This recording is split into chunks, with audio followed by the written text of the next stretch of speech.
Starship's 6 second-stage engines ignite and watch as Starship coasts for about an hour at altitudes ranging between 150 and 250 kilometers before re-entering Earth's atmosphere and make its own hard landing in the Pacific Ocean about 250-ish kilometers offshore. Now, we are not really expecting many camera views after separation. That is to say, if we even make it that far. But we do promise that whatever views we do have, we will bring them to you live. Yep. We have a couple of ground stations along the way. So if we are able to get good telemetry, assuming we make it that far into the ascent, then of course those will be available on the stream. And also worth mentioning today, like the whole just getting the vehicle off the pad is a complex endeavor. We are going to be trying to reduce complexity by attempting those hard water landings instead of trying a normal landing like you're used to on Falcon 9. Exactly. We are not attempting to recover these vehicles. So yeah, hard landings in store for both. Now, in a little bit, we'll take a closer look at the vehicle and the launch pad. But first, the teams have been doing a tremendous amount of work over the last few months. In fact, there's a great shot of our Hawthorne team up here bright and early to watch the launch. Teams have been prepping really for the last few days, especially to try to get in today's launch attempt. And here you can see a live view of the South Padre Amphitheater where both SpaceX employees, friends and family, and members of the public are gathering to watch Starship lift off. And we can see the crowds are gathering there as well. And of course, we want to give a shout out to the SpaceX team. You see them there on screen, members of our launch command, our Star Command Center. That is our Star-based Launch Control Center. Yep, those are the operators today who are going to be reviewing all the data and, of course, giving us the go, no-go poll, checking the status to try to get in today's launch attempt just around 27 minutes from now. And one thing I do want to mention, I misspoke. It's not the South Padre Amphitheater. It's the Cameron County Amphitheater. Now, the entire Starship structure on your screen is made from stainless steel. When it's stacked, it stands about 120 meters tall. It's about 9 meters around. And we have this awesome video that shows you just how big that is. You can see one of our technicians there doing some final prep work in advance of today's test. And man, there's the 120-meter monster. The person just keeps getting smaller and smaller. Now, just like Falcon 9, Starship has 2 stages, which we'll talk more about those in a minute. In addition to those 2 stages, Starship actually has a 3rd stage, which we call Stage 0. It consists of all the launch pad infrastructure built around the rocket, as you can see there on your screen, and it's truly an engineering feat in its own right. Yeah, we've got a great shot there of the various different components of it. The pad, the infrastructure, all that is required to get into filling the tanks. Now, let's talk about the Super Heavy. Its name says everything. It's super, it's heavy, it's super heavy. When it's operational, it'll be responsible for providing the power to escape that mighty gravitational pull of Earth that we've got here and take Starship into orbit. The booster itself stands about 70 meters tall and is roughly the same height as a fully integrated Falcon 9, which is just so crazy to me. But this super heavy booster has a diameter roughly 2.5 times that of Falcon 9, and with 33 much larger engines. We have a beautiful view here. This is one of my favorite views that we're going to get today. Those are our 33 Raptor engines at the base of the super heavy booster. Yep, and you can see they're in a couple of different rings here. So we've got the outer ring of 20 static engines. They're going to be providing a huge amount of thrust today to lift off the entire stack. But then we've got the 13 gimbaling engines in the middle, and they're going to be providing the tilt maneuvers and also helping to reorient the booster as it comes back later in today's flight. Yeah, and when we say gimbal, it's basically tilting or almost wiggling the engines a few degrees and in either direction to allow the booster to steer itself, just as you said, Shiva. And we'll get some great shots later of actually a wiggle test that we perform ahead of liftoff, just to make sure that all of those engines are able to control their full range of control authority. One thing to note, those Raptor engines are completely designed and manufactured in-house. They are, as many of you know that have been following along, they are a reusable methane oxygen staged combustion type engine. So it's a lot of words there. And ultimately, that staged combustion means that we combust the propellant in stages. We kind of pre-combust them in a pre-burner. And by doing so, it allows the engine to be more efficient, i.e. more powerful. Yeah. Now, like Falcon 9, the Super Heavy has 4 grid fins to assist with orienting itself in its return back to Earth. We got a shot of them there beneath the Starship's aft flaps. Now, as we talked about earlier, Super Heavy is not going to be attempting a land landing today. But with this flight test, we're still trying to get as much data as we can. We're focusing on the fundamental systems and operations, so that's the liftoff portion. But we are going to try to get some data on how the fins work and for that water landing that Super Heavy is going to be making after ascent. I love that great view of the fins there.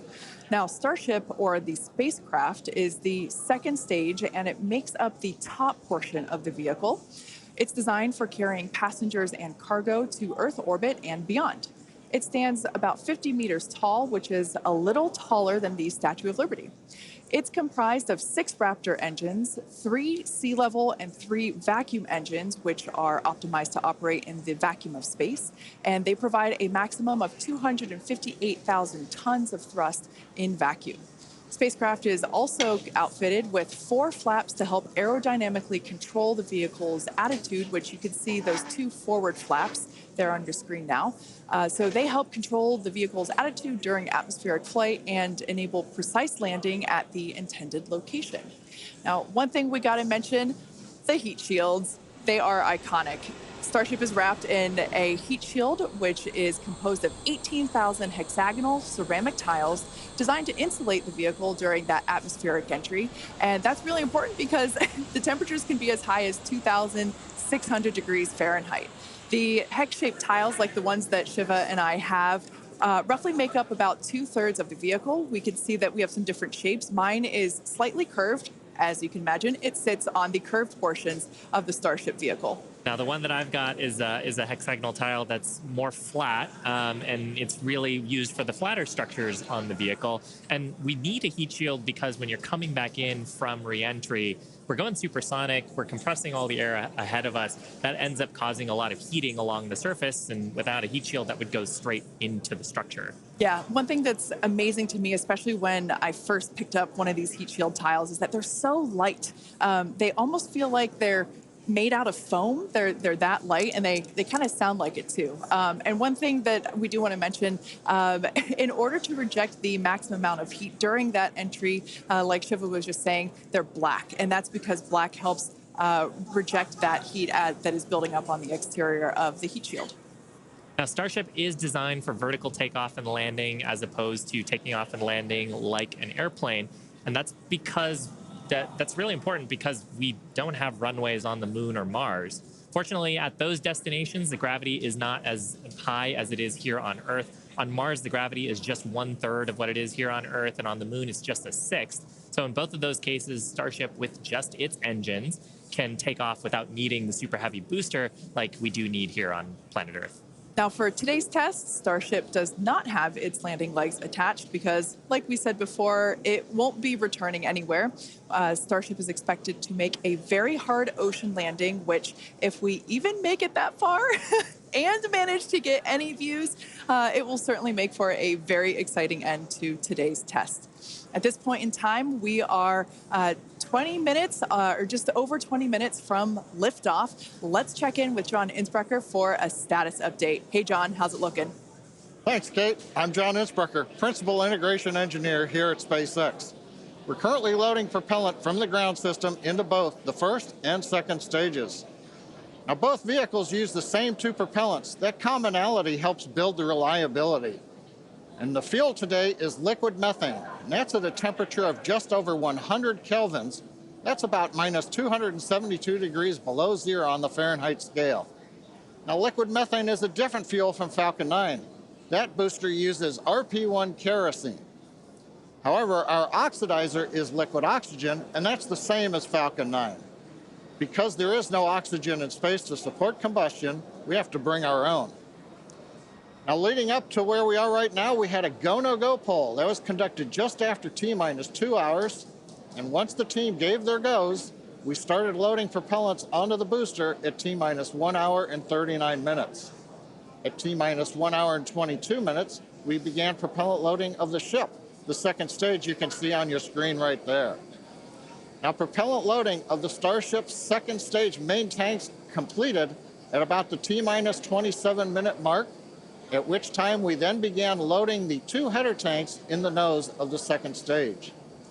Now, at T-minus 3 minutes, when the first stage super heavy propellant loading completes, that means we'll have all the propellant on the rocket, and the vehicle will be fully loaded with over 10 million pounds of propellant. Now, right now, at T-minus 19 minutes and counting from liftoff, the weather and winds are looking good. We have been watching the ground level winds. They're at 18 miles an hour. As the morning continues, they will increase, but that is below our limits right now. We're also looking at upper altitude winds. We're waiting for one more balloon, but we believe that we're going to be go. On the launch vehicle itself, the teams, the good news, they're not working any issues right now. But if for some reason we do not make our test flight today, if we have to hold, we have a backup launch window. However, we're not sure when it would be. It could be 24 or 48 hours after today. It'll depend on how far we get into the countdown. But right now, heading for a T0 at 8:28 Central, 13:28 Universal Time. Kate, everything is looking good. Awesome news. Now, in order to make life multiplanetary, we need a fully reusable vehicle that's capable of carrying a huge amount of cargo and a lot of people to orbit and have a pretty quick turnaround.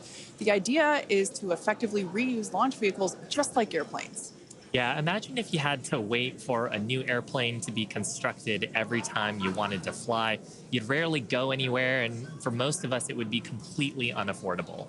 In order for us to get to Mars and back with lots of people, lots of cargo, multiple times, reusability really is a must. In advance of our first missions to Mars, Starship will execute a number of missions with both cargo and people, starting with Earth orbit and eventually expanding to the Moon and beyond. Now, in the near term and a bit closer to home, Starship will also be critical to other programs.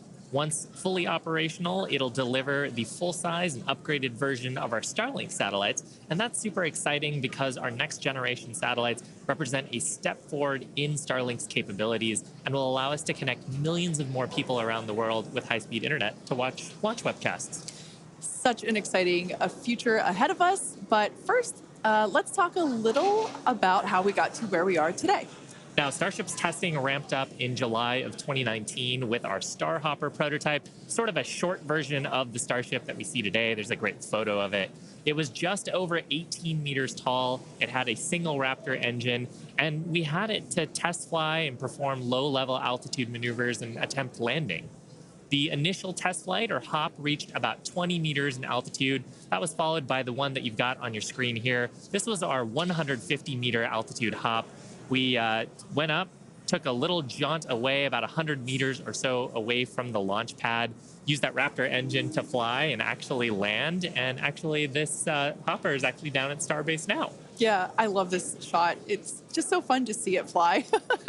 After a series of 150-meter hop tests with earlier prototypes, the Starship program saw a major breakthrough during a test flight of the vehicle known as serial number 8, or SN8. You can see it there on your screen now. In December 2020, SN8 demonstrated a first-of-its-kind controlled aerodynamic descent and landing flip maneuver. 2 words, belly flop. The SN8 prototype rose to an altitude of 12.5 kilometers or 7.8 miles and conducted a belly flop maneuver, which you see there, during its descent. While it didn't stick the landing, the test was a major milestone in the development of Starship. In fact, we should be able to see that unfortunately failed landing. Boom. It was fun to watch, though. Rapid unscheduled disassembly, but learned a lot of data. Now, the testing continued on to prototype serial number 9. It took a 10-kilometer flight. That's about 6.2 miles up. In February of 2021, we had a nominal ascent. We executed the engine cutoffs once we got to the top of the altitude window. We did that belly flop maneuver, which is so much more fun to say than controlled descent, aerodynamic maneuver. That was all stable, but unfortunately, we had a dramatic end on this flight as well. We had a failure on one of the engines that resulted in another pretty large fireball. But what was really cool about both of those flights was how much we learned just between serial numbers 8 and 9, and how quickly we were able to achieve our primary objectives in those two flights. In addition to that, we got so much data that demonstrated control of the vehicle in that subsonic regime.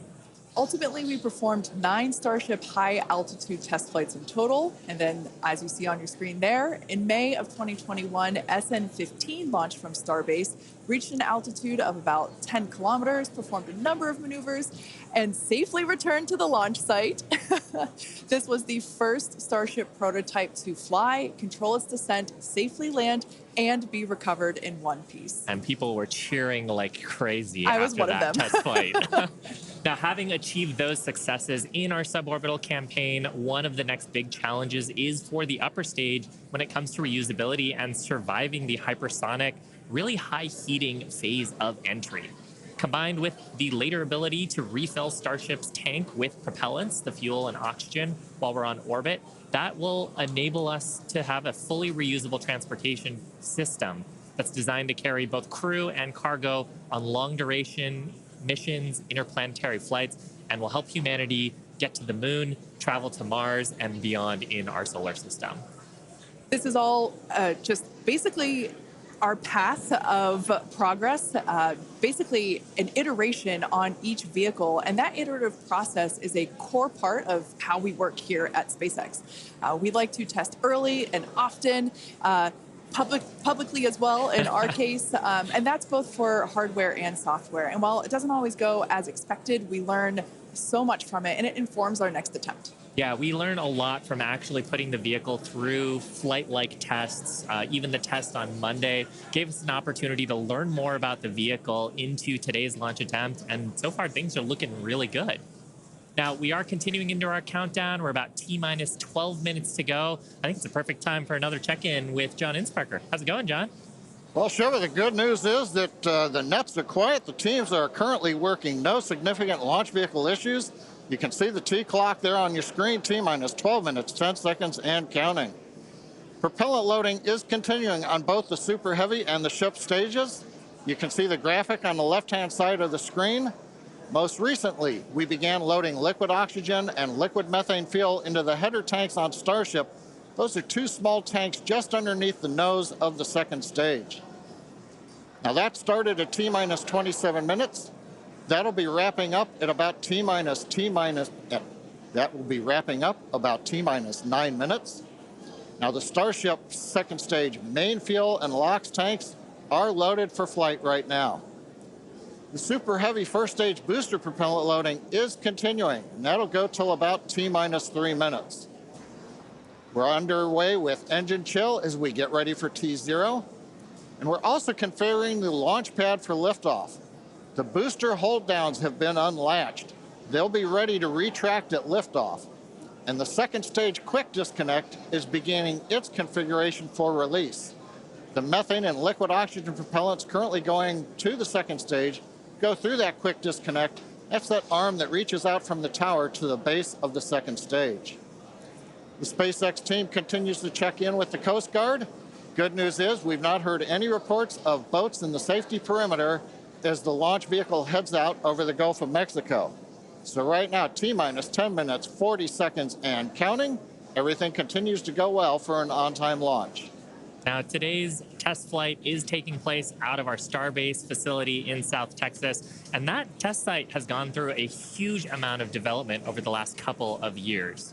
One thing I want to point out, this is a great view from our drone. Not only can we see the pad, but in the fog, kind of in the distance, in the background and to the left of the pad, you can actually see our production facility, which is the other part of Starbase in addition to the launch pad. Of course, as part of rapidly iterating with our test program, we're also rapidly iterating on our production system to produce Starships and Super Heavies. Last year, the Starbase team produced 4 Starship Super Heavy boosters and 5 Starships, along with their 200th Raptor 2 engine, and they're only scaling up from there, Kate. Yeah, it's incredible to think that for 2023, production has 5 boosters and 8 Starships going. So it's incredible. And it's important to have that system fill in basically the manufacturing line so that we have product ready to go as soon as we're done with this test. Yeah, exactly. And ultimately, I mean, we talked about how Starship is an order of magnitude more payload to orbit. But if you're going to go set up a base on the moon or Mars, you're going to need thousands of metric tons of propellants. And so you're going to need a fleet of vehicles that's capable of doing that. Yeah, one thing to note, Starbase directly employs more than 1,800 employees. It's the largest employer in the area, in fact. And we're very thankful to Cameron County for being so supportive. This is a view from the Cameron County Amphitheater. There's a crowd there, and you could tell by the energy here in Hawthorne as well that everyone's getting really exciting. I feel my own heart rate going up and up. I know. It must be really, really exciting to go see this. And I mean, just the sheer amount of power on Starship, you're going to feel it down there when this thing lifts off from the pad. We've actually got a great shot here of the natural surroundings around the pad. Oddly enough, most of the pads end up being around sort of wild locations like this. But coming up on T-minus 8 minutes, I think it's another good time for check-in with John. Thank you, Shiva. T-minus just over 8 minutes to the first test flight of Starship. Currently, we are pressurizing second stage. We are also closing out liquid oxygen and fuel header loads on the second stage. We're also getting ready for propellant load tank pressurization on the first stage. In fact, we are just now closing out header tank load on the second stage. Now with the header tanks loaded and closed out, that means we're down to just the first stage to finish loading. That'll finish about T-minus 3 minutes. And at that point, when both stages are loaded, we will have the 10 million pounds of liquid propellant on board. Now in the next few minutes, the guidance system will begin its final alignment for flight during a quiet period when the rocket's not doing anything. The automated flight termination system will be armed, and a final TVC checkout will be performed. Those are the engine wiggles, and hopefully we'll be able to see that with the cameras underneath the vehicle and maybe even the second stage engines. And there's a view looking underneath the super heavy first stage with the 33 Raptor engines. Now, a reminder as we continue counting down, if we do need to hold, the point where we hold the clock would be at T-minus 40 seconds. We can pause there. Typically in the past, if we need a little bit more time to finish final checkouts or do some pressurization of the onboard storage tanks, that's where we would hold. But currently, we're not hearing a need to hold, so at 6 minutes, 27 seconds, everything looks good. And of course, Kate, Shiva, as we get close, we're going to get into the engine ignition sequence of 33 Raptors, and that's going to be something new for everybody. I cannot wait for that moment. So for those of you that are familiar with how we launch Falcon 9 rockets, you probably know that we light all 9 of those first stage Merlin 1D engines all at once. It's pretty different than what we do, or what we're attempting to do today. We're actually going to be igniting those 33 engines in banks or clusters, and that sequence starts at T-minus 6 seconds. Yeah, and the ignition sequence is a little bit different, both in terms of the timing and also the ignition method. So on Falcon 9, we use a chemical called T-Tab. It's a pyrophoric material, so that means when you mix the two together, it produces a flame that kicks off that green characteristic spark on Falcon 9 missions. But actually on Starship, we use electrical ignition systems. Many of those are integrated on the ground system here. And the electrical ignition, we start lighting the banks at T-minus 6 seconds, and then over the next 4 seconds, the 3 sets of banks will ignite and eventually bring the booster up to a thrust to weight greater than 1 and hopefully ascent. Super exciting. Like we said, pretty different from our Falcon 9 launches, and so this will be the first time that any of us have gotten to see this type of integrated test flight with both the Starship and the Super Heavy booster. Everyone cheering as we get into T-minus 5 minutes. We want to remind everyone that success today is anything. Yeah, it looks fun down there. I kind of want to go join them. For today, success is anything that we learn that helps improve the future builds of Starship. If we lift off and clear the pad, we're calling that a win.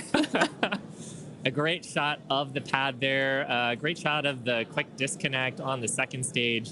You can see the frost line on the booster where that methane is fully topped up. I think we're just coming up on the last few minutes here of propellant fill on the booster. Now that quick disconnect is going to separate away as we actually get into the ignition sequence, but it's providing electrical connections now and also providing the propellants that we're loading into the vehicle. Yeah. We're just now under 4 minutes until liftoff of the Starship flight test. We've been following along for what honestly seems like days and days now, but really it kind of comes down to years. It has been a long time to get to where we are today.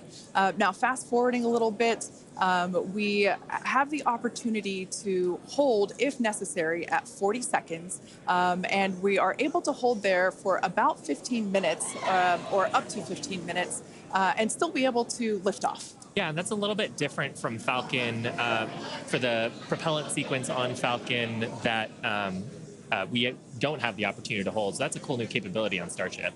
Yep. Right now, T-minus 3 minutes, 10 seconds and counting. We got some great views from the drone. It's nice that the fog is slowly lifting. We get some of the blue skies, hopefully good views. What we're waiting for right now is closeout of propellant loading on the first stage. That should be wrapping up here shortly. In fact, it looks like fuel fill and drain valves are coming closed.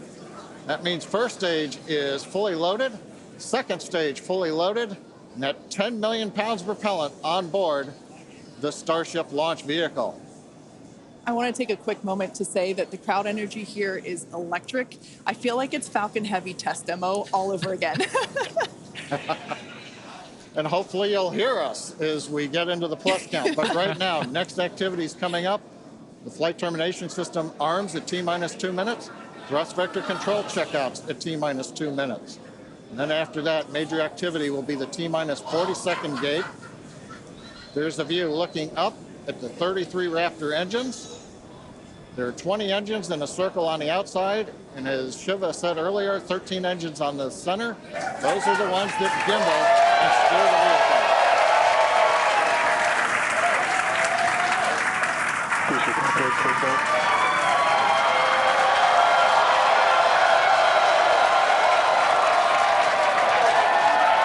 I don't think I've ever seen someone so excited for TVC wiggles.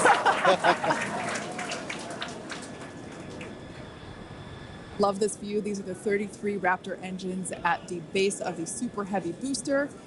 I think we can see those wiggles now. We're currently inside 90 seconds. Next major activity, T-minus 40 seconds. That is a gate, a decision point. We're waiting. Possibility the propulsion team may need a few minutes. Flight termination system is armed for flight. We're getting ready for T-minus 1 minute and counting. Note, T-minus 1 minute and counting.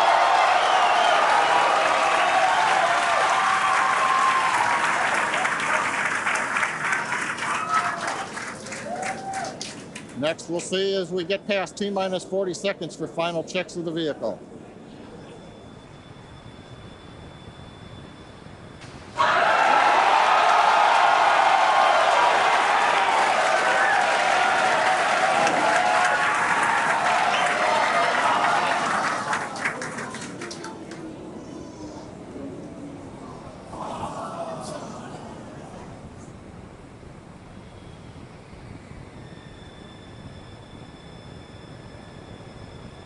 Okay, you can see the clock is recycled. Flight director has called a hold. We are recycling. For the moment, we'll see where they move the clock back to. They could hold at T-minus 40 seconds. They could go to an earlier point. Give us a minute to listen into the nets, and we'll see if we can get you more information to share.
John Innsbrucker again here at the Hawthorne webcast desk.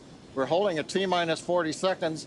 What we've heard so far is we have a couple of issues we're working.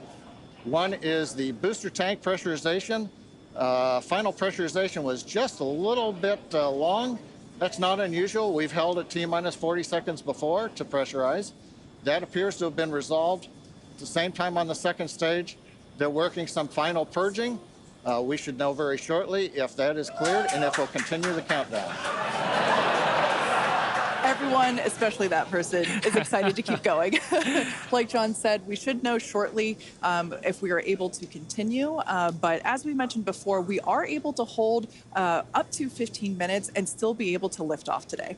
Yeah, on Falcon 9, it's a little bit different. Once we start propellant loading, we pretty much have to go at the targeted time. Otherwise, the propellants can warm up and we may not have the performance for that particular mission profile. It's a little bit different on Starship. Folks, if I can interrupt, yeah, it looks like they're clearing all the flags and we're going to release at T-minus 40 seconds. That is amazing news. Amazing. Team working quickly through their issues on first and second stages. And I'm sure all of the rehearsals and simulations that they've been doing have prepared them to evaluate this data quickly to try to get us in for today's launch attempt. For those of you just joining, we have a brief hold at the T-minus 40 second mark. The team is resolving one issue with the bleed purge on the stage 2 Raptors. Like John just said, the teams are quickly working that, and it looks like the flags are being cleared as we speak. So we should be able to resume the launch countdown any moment now. And it's worth noting on Starship that once we resume the countdown, it restarts from the 40-second period, and then we keep going unless another condition pops up. So stick around because Starship could be going here real soon. Don't walk away, that's for sure. Amazing views here coming to us from Starbase, Texas. Cheering to close the start again.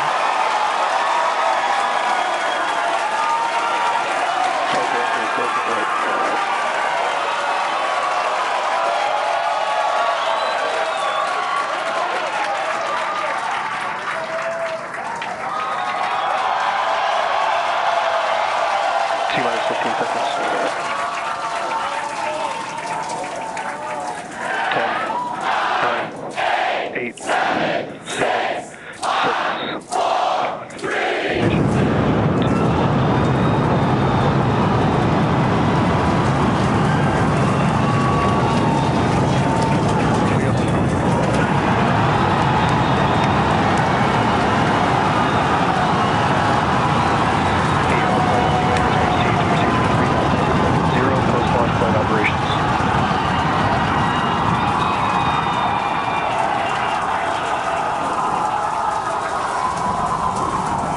Raptor chamber pressure is nominal.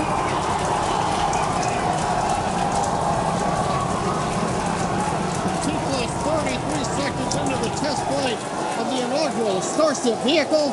Tower cleared, we're into pitch over. Propulsion reports first stage engines nominal. What a sight from the ground cameras at Starbase. We're flying at twice the thrust of the Saturn V heading to space. Authorization of signal, surface proceed. We're throttled down and throttled back up. Going through the period of maximum aerodynamic pressure.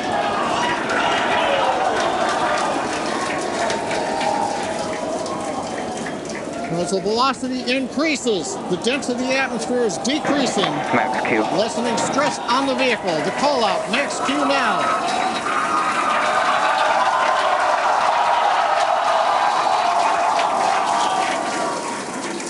Continuing to watch the first stage as we head down range.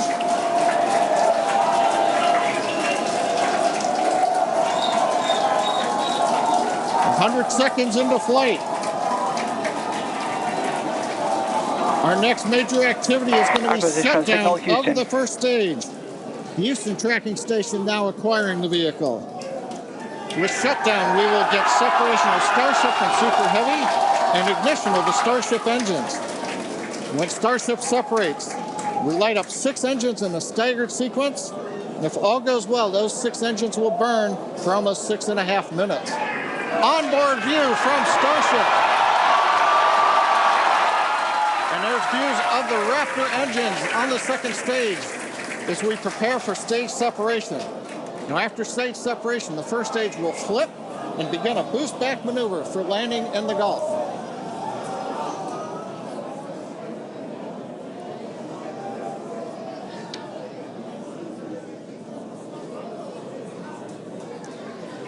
Continuing to fly, 2 minutes 40 seconds. Let's get ready for main engine cutoff. Booster engine cutoff. Beginning to flip for stage separation.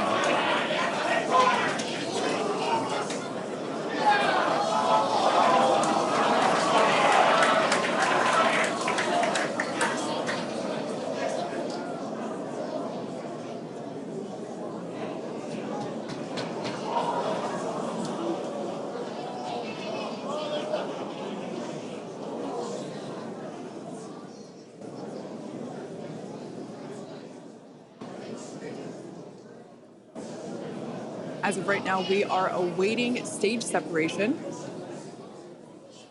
where Starship should separate from the Super Heavy booster. Yeah, Kate, right now it looks like we saw the start of the flip, but obviously we're seeing from the ground cameras the entire Starship stack continuing to rotate. We should have had separation by now. Obviously, this is does not appear to be a nominal situation. Yeah, it does appear to be spinning, but I do want to remind everyone that everything after clearing the tower was icing on the cake. And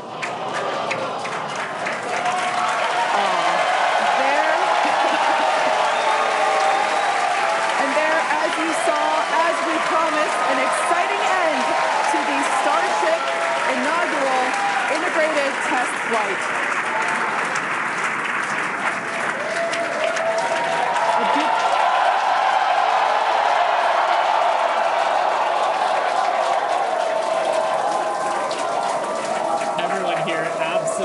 Pumped to clear the pad and make it this far into the test flight, the first integrated flight of the booster and the Starship vehicle. Live view there of our control center at Starbase, which we refer to as Star Command. As we said before, obviously we wanted to make it all the way through, but to get this far, honestly, is amazing. Well, if you're just joining us, Starship just experienced what we call a rapid unscheduled disassembly, or a RUD, during ascent. But now this was a development test. This is the first test flight of Starship, and the goal was to gather the data, and as we said, clear the pad and get ready to go again. So you never know exactly what's going to happen, but as we promised, excitement is guaranteed. And Starship gave us a rather spectacular end to what was truly an incredible test thus far. Now, as we mentioned at the start of today's program, any and all the data that we collected during the test is going to help us with further development of Starship, and it's going to improve the vehicle's reliability as SpaceX seeks to make life multiplanetary. It's really worth noting that the flight path was designed to be over water and all the air and sea space. Along with that flight path and those surrounding areas were cleared in advance of the test. And of course, we're going to be coordinating with local authorities for the recovery operations. But honestly, what an exciting morning. Oh my gosh. We had a successful liftoff from Starbase, Texas at 8:28 a.m. Central Time. We cleared the tower, which honestly was our only hope. We cleared the tower, and all the data that we collected all the way through all those Raptor, those 33, although I think we saw that 3 Raptor engines were out, but we got all that data, and we got so far as to hoping to see the Starship, the second stage, separate from the first stage, the Super Heavy booster. And unfortunately, we didn't make that happen, but that's okay. It was the first integrated launch, and honestly, today was amazing. Absolutely incredible day. We made it through a number of those initial test objectives with getting booster ascent, getting all the way through the countdown, working some issues at the end. Like, totally really fantastic day. Got through the gate at T-minus 40 seconds on the second try. everything released, the hold downs, the quick disconnect arms, everything moves out of the way. And then we got the vehicle off of the pad, through max Q, all the way up to stage separation, even starting into the prep for stage sep. And then, as we say, a lot of excitement. Yep. Honestly, my face has had a smile on it since liftoff, and now my face hurts. Now, since we don't have any insights on the cause of our rapid unscheduled disassembly at this point, we're going to end our webcast here. Teams will continue to review the data and work toward our next flight test. But before we go, a big congrats to the entire SpaceX team on an exciting first integrated flight test of Starship. And of course, a shout out to our viewers. We appreciate you joining us. And as always, we thank you for